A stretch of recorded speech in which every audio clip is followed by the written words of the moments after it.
I never imagined it would come to this. But that's what happens when you push someone too far without realizing it. My name is Carla.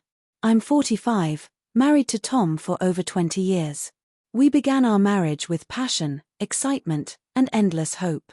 We were young, in love, believing nothing could break us. But somewhere along the way, things shifted. Love faded.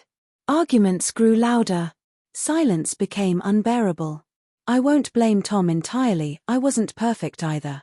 But after 2 decades, I couldn't help but wonder, how did we go from being madly in love to merely coexisting?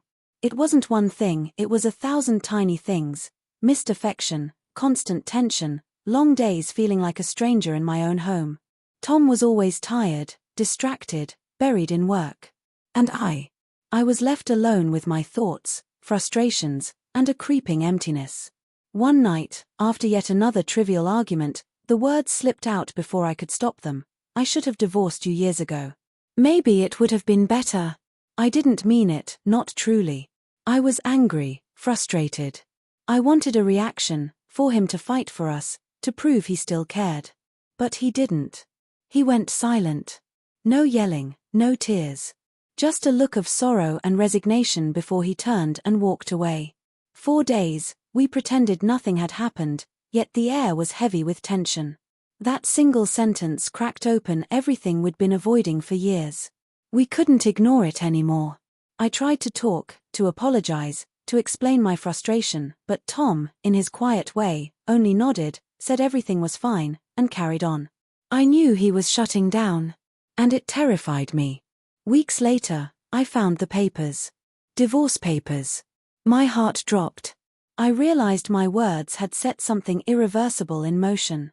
Tom had taken me seriously. I wasn't shocked. I was devastated. He came in as I sat at the kitchen table, staring at the papers as if they might vanish. He didn't ask if I'd seen them. We both knew. He sat across from me and finally looked into my eyes.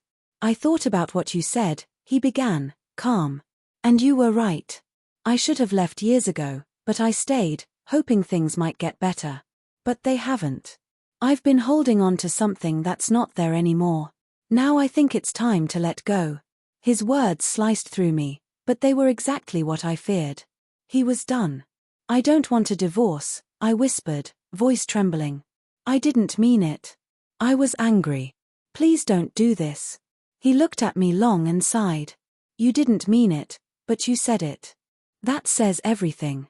I wanted to argue, to plead, to declare my love, to beg him not to leave. But I knew it was too late. A week later, he moved out.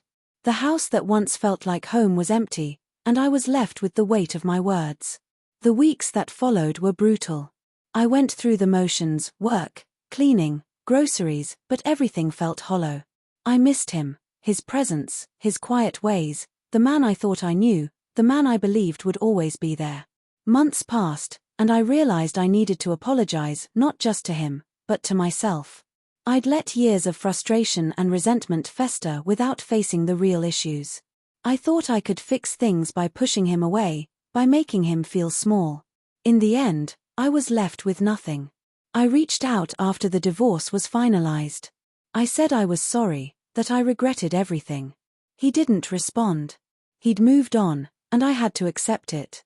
Now I understand, words spoken in anger or frustration can be the most destructive.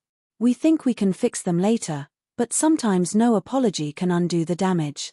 If you're in a struggling marriage, don't wait. Don't let anger dictate your actions. Fight for the one you love. Don't let silence fester. Don't let your words be the reason you lose them, because once it's gone, it might never return. Before you see what happens next, hit that subscribe button. We share real stories like this every day, and your support helps us keep creating these emotional, life-changing narratives. Music.